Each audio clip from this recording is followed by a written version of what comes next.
Ang i-share ko ngayon sa inyo guys ay ang aking paboritong ulam. Ang ginataan na alimasag. Ayan. Ayan siya guys. Fresh kaayo. Ayan, meron akong gata.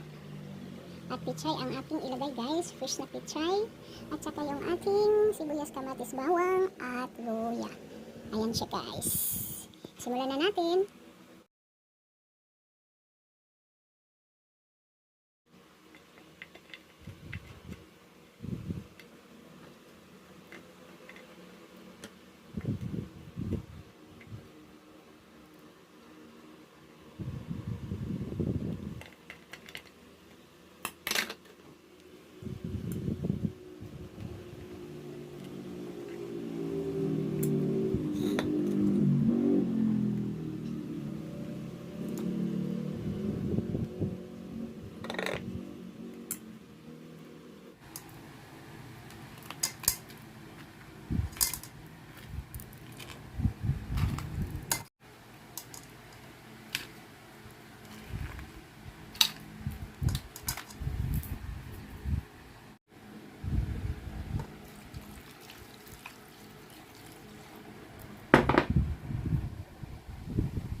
Ayan na siya guys, kumulo na. Lagyan na natin ng pamintang buo. Tapos lagyan na natin ng kaunting asin,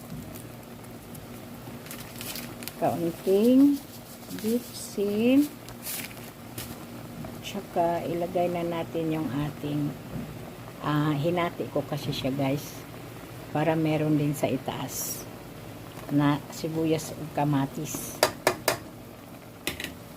Ayan, para mas masarap siya. Mas masarap pag may maraming kamatis. At ilagay na rin natin yung ating gata.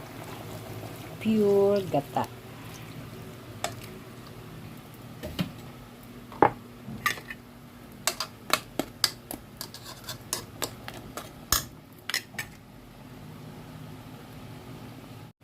Ayan, habang nagpakulo tayo, ilagay na rin natin yung ating dahon ng pichay.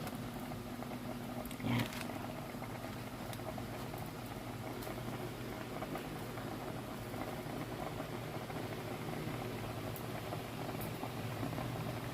Ayan na siya. Takpan lang natin para mabilis siya maluto. Buksan na natin guys. At linuto lang natin siya ng mga 5 minutes lang yung ating pitsay na dahon. Tikman na natin. Mukhang napakasarap.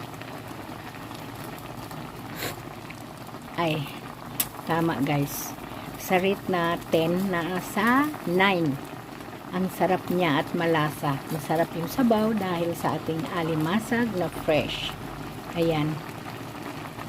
Sana nagustuhan nyo. And don't forget to like and share and mag-subscribe sa aking YouTube channel. Ayan. Thank you guys for watching.